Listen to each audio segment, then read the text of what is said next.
Hi friends, ಇವತ್ತು ನಾನು ಒಂದು ತರಕಾರಿ ಬಗ್ಗೆ ಹೇಳ್ತಾ ಇದ್ದೀನಿ, ಅದೇ ಬೀಟ್ರೋಟ್. ಈ ಬೀಟ್ರೋಟಿಂದ ಆಗುವಂಥ ಉಪಯೋಗಗಳೇನು ಅಂತ ಇವಾಗ ನೋಡೋಣ. ಬೀಟ್ರೋಟ್ನಲ್ಲಿ ಕ್ಯಾಲ್ಶಿಯಂ, ಮೆಗ್ನೀಷಿಯಂ ಮತ್ತು ಪೊಟ್ಯಾಷಿಯಂ ಅಂಶಗಳು ಸಮೃದ್ಧವಾಗಿರೋದ್ರಿಂದ ಈ ತರಕಾರಿನ ದಿನನಿತ್ಯ ನಮ್ಮ ಆಹಾರದಲ್ಲಿ ನಾವು ಸೇರಿಸ್ಕೊಳ್ಳೋದ್ರಿಂದ, ಹಾಗೆ ಅದನ್ನು ತಿನ್ನೋದ್ರಿಂದ ದೇಹಕ್ಕೆ ಬೇಕಾಗಿರೋ ಪೌಷ್ಟಿಕಾಂಶಗಳು ಎಲ್ಲ ಸಿಗುತ್ತೆ. ಹಾಗಾಗಿ ಈ ಬೀಟ್ರೋಟ್ನ ಹೆಚ್ಚಾಗಿ ಬಳಸಬೇಕು ಅಂತಲೇ ಹೇಳ್ತಾರೆ. ಈಗ ಬೀಟ್ರೋಟ್ನಿಂದ ಏನೇನು ಉಪಯೋಗ ಅಂತ ನೋಡೋದಾದರೆ, ಈಗ ರಕ್ತವನ್ನು ಹೆಚ್ಚಿಸುವಂತಹ ಒಂದು ಗುಣ ಈ ಬೀಟ್ರೋಟ್ನಲ್ಲಿದೆ. ಈಗ ರಕ್ತಹೀನತೆಯಿಂದ, ಈಗ ರಕ್ತ ಕಡಿಮೆ ಇದ್ದು ಎಷ್ಟೋ ಜನ ನರಳ್ತಿರ್ತಾರೆ, ಅಂಥವರು ವಾರದಲ್ಲಿ 1-2 ಟೈಮ್ ಆದರೂ ಈ ಬೀಟ್ರೋಟ್ ತಿನ್ನೋದ್ರಿಂದ ತುಂಬ ಉಪಯೋಗ ಇದೆ. ಆಮೇಲೆ ರಕ್ತನೂ ಕಮ್ಮಿ ಆಗೋದಿಲ್ಲ. ಇನ್ನು ಇದರಲ್ಲಿ ಹಿಮೋಗ್ಲೋಬಿನ್ ಇರೋದ್ರಿಂದ ರಕ್ತದ ಪ್ರಮಾಣವನ್ನು ಹೆಚ್ಚಿಸುತ್ತೆ. ಹಾಗೆ ಅವರು ಆರೋಗ್ಯವಾಗಿರೋಕ್ಕೂ ಕೂಡ ಇದು ಸಹಾಯ ಆಗುತ್ತೆ. ಬೀಟ್ರೋಟ್ನಲ್ಲಿ ಹೆಚ್ಚಾಗಿ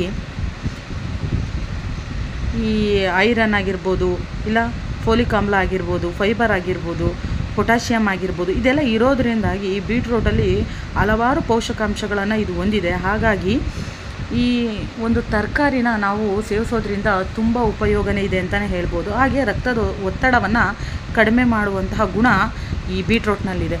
ಅಂದರೆ ಇವಾಗ ಶುಗರು ಅಥವಾ ಈ ಮಧುಮೇಹ ಅಂತ ಏನು ಕರಿತೀವೋ, ಇದನ್ನು ಕಡಿಮೆ ಮಾಡುವಂತಹ ಗುಣ ಇದೆ. ಇವರು ಮಧುಮೇಹ ಇರೋರಾಗಿರ್ಬೋದು, ಹೆಚ್ಚಾಗಿ ಈ ಬೀಟ್ರೋಟ್ನ ಬಳಸೋದ್ರಿಂದ ಶುಗರ್ ಲೆವೆಲ್ ಏನಿದೆ ಅದು ಕಡಿಮೆ ಮಾಡುತ್ತೆ ಇದು. ಹಾಗೆ ರಕ್ತದ ಸಂಚಲನ ಕ್ರಿಯೆಯನ್ನು ಇದು ಸರಾಗವಾಗಿ ಆ ಕ್ರಿಯೆ ನಡೆಯೋ ಥರ ಈ ಬೀಟ್ರೋಟ್ ಅದಕ್ಕೆ ಸಹಾಯ ಮಾಡುತ್ತೆ ಅಂತಲೇ ಹೇಳ್ಬೋದು. ಇನ್ನು ದಿನನಿತ್ಯದ ಕೆಲಸಗಳನ್ನ ಮಾಡೋದರಲ್ಲಿ ನಮಗೆ ಸುಸ್ತು, ನಿಶಕ್ತಿ ಅವೆಲ್ಲ ಹೆಚ್ಚಾಗಿರೋದ್ರಿಂದ ನಾವು ಈ ಬೀಟ್ರೋಟ್ನ ಸೇವನೆ ಮಾಡೋದ್ರಿಂದ ಈ ಬೀಟ್ರೋಟಿಂದ ನಮಗೆ ಶಕ್ತಿ ಹೆಚ್ಚಾಗಿ ಸಿಗುತ್ತೆ. ಹಾಗೆ ಈಗ ವ್ಯಾಯಾಮ ಮಾಡೋರಾಗಿರ್ಬೋದು, ಈಗ ಡೈಲಿ ವ್ಯಾಯಾಮ ಮಾಡ್ತಿರ್ತಾರೆ, ಅವ್ರಿಗೆ ತುಂಬ ನಿಶಕ್ತಿಗಳಾಗ್ಬೋದು. ಅಂಥವರು ಈ ಬೀಟ್ರೋಟ್ ಜ್ಯೂಸ್ ಕುಡಿಯೋದ್ರಿಂದ ಅವರು ಆರೋಗ್ಯದಲ್ಲಿ ಇನ್ನೂ ಸುಧಾರಿಸ್ಕೊಬೋದು. ಹಾಗೆ ಚೆನ್ನಾಗೇ ಎನರ್ಜಿ ಬರುತ್ತೆ. ಹಾಗಾಗಿ ಒಂದು ಪೌಷ್ಟಿಕ ಆಹಾರನೇ ಈ ಬೀಟ್ರೋಟ್ ಅಂತಲೇ ಹೇಳ್ಬೋದು. ಹಾಗೆ ಇದರಲ್ಲಿ ನಾರಿನಂಶನೂ ಕೂಡ ಇರೋದ್ರಿಂದ ಇದನ್ನು ಸೇವಿಸೋದ್ರಿಂದ ಆರೋಗ್ಯಕ್ಕೆ ತುಂಬ ಒಳ್ಳೆಯದು. ಅಷ್ಟೇ ಅಲ್ಲದೆ ಈ ಬೀಟ್ರೋಟು ತುಂಬ ಉಪಯೋಗಕಾರಿ ಆದಂತಹ ಒಂದು ತರಕಾರಿ ಅಂತಲೇ ಹೇಳ್ಬೋದು. ಹಾಗೆ ಬೀಟ್ರೋಟ್ನಲ್ಲಿ ಪ್ರತಿರೋಧಕ, ಉತ್ತೇಜನ, ವಿಟಮಿನ್ ಸಿ ಇದೆ. ವಿಟಮಿನ್ ಸಿ ಸಿಗುವಂತಹ ಒಂದು ತರಕಾರಿ ಇದು ಅಂತಲೇ ಹೇಳ್ಬೋದು.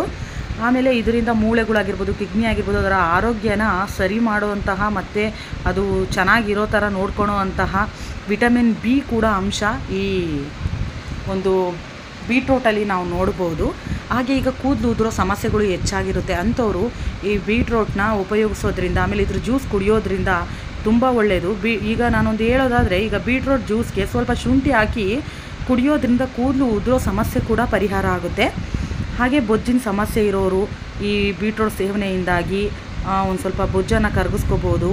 ಆಮೇಲೆ ದೀರ್ಘಕಾಲ ಉರಿ ಊತ ಇರೋರು, ಬೊಜ್ಜಿರೋರು ಅಥವಾ ಕ್ಯಾನ್ಸರ್ನಂತಹ ಸಮಸ್ಯೆಗಳಿಂದ ಬಳಲ್ತಾ ಇರೋರು ಈ ಬೀಟ್ರೋಟ್ನ ಜ್ಯೂಸ್ ಆಗಿರ್ಬೋದು, ತರಕಾರಿ ರೂಪದಲ್ಲಾಗಿರ್ಬೋದು, ಏನೋ ಒಂದು ಪಲ್ಯದ ರೂಪದಲ್ಲಾಗಿರ್ಬೋದು ಸೇವಿಸೋದ್ರಿಂದ ತುಂಬ ಆರೋಗ್ಯಕ್ಕೆ ಒಳ್ಳೆಯದು ಅಂತಲೇ ಹೇಳ್ಬೋದು. ಇನ್ನು ಗರ್ಭಿಣಿ ಸ್ತ್ರೀಯರ ಬಗ್ಗೆ ಹೇಳೋದಾದರೆ, ಈಗ ಗರ್ಭಿಣಿ ಸ್ತ್ರೀಯರು ಬೀಟ್ರೋಟ್ ತಿನ್ನೋದ್ರಿಂದ ರಕ್ತ ಹೆಚ್ಚಾಗುತ್ತೆ. ಹಾಗೆ ಮಗು ಕೂಡ ಆರೋಗ್ಯವಾಗಿ ಬೆಳೆಯುತ್ತೆ. ಆಮೇಲೆ ಮಗುವಿನ ನರ ವ್ಯವಸ್ಥೆ ಏನಿದೆ ಅದ್ರ ಬೆಳವಣಿಗೆಗೆ ಈ ಬೀಟ್ರೋಟ್ ಅನ್ನೋ ಒಂದು ತರಕಾರಿ ನೆರವಾಗುತ್ತೆ ಅಂತಲೇ ಹೇಳ್ಬೋದು. ಹಾಗಾಗಿ ಬೀಟ್ರೋಟ್ನ ಹೆಚ್ಚಾಗಿ ಸೇವಿಸೋದ್ರಿಂದ ನಮ್ಮ ದೇಹಕ್ಕೆ ತುಂಬ ಉಪಯೋಗಗಳಿದೆ ಫ್ರೆಂಡ್ಸ್. ನಾನು ಹೇಳೋದಾದರೆ, ಈ ಬೀಟ್ರೋಟ್ನ ಒಂದು ವಾರದಲ್ಲಿ 2 ಟೈಮ್ ಆದರೂ ನೀವು ಪಲ್ಯದ ರೂಪದಲ್ಲಾಗಿರ್ಬೋದು, ಜ್ಯೂಸ್ ರೂಪದಲ್ಲಾಗಿರ್ಬೋದು, ಇಲ್ಲಾಂದರೆ ಸ್ಯಾಲೆಡ್ ರೂಪದಲ್ಲಾಗಿರ್ಬೋದು, ಹೀಗೆ ಸೇವಿಸೋದ್ರಿಂದ ಇಲ್ಲ ಹಸಿಯಾಗಿ ಕೂಡ ಸೇವಿಸ್ಬೋದು. ಅಷ್ಟು ತುಂಬ ರುಚಿಯಾಗಿರುವಂತಹ, ಒಂದು ಆರೋಗ್ಯಕರವಾಗಿರುವಂತಹ, ತುಂಬ ಉಪಯೋಗ ಇರುವಂತಹ ಒಂದು ತರಕಾರಿ ಅಂತಲೇ ಹೇಳ್ಬೋದು. ನೀವು ಈ ತರಕಾರಿನ ಸೇವಿಸಿ ಅಂತಲೇ ನಾನು ಹೇಳ್ತೀನಿ. ಇದರಿಂದ ತುಂಬ ಬೆನಿಫಿಟ್ ಇದೆ ಫ್ರೆಂಡ್ಸ್. ಈ ವಿಡಿಯೋ ನಿಮಗೆ ಇಷ್ಟ ಆಗಿದರೆ ದಯವಿಟ್ಟು ಒಂದು ಲೈಕ್ ಕೊಡಿ. ನೀವು ಕೊಡೋ ಒಂದು ಲೈಕಿಂದ ಇನ್ನೂ 10 ಜನಕ್ಕೆ ನನ್ನ ಚಾನಲ್ ಪರಿಚಯ ಆಗುತ್ತೆ.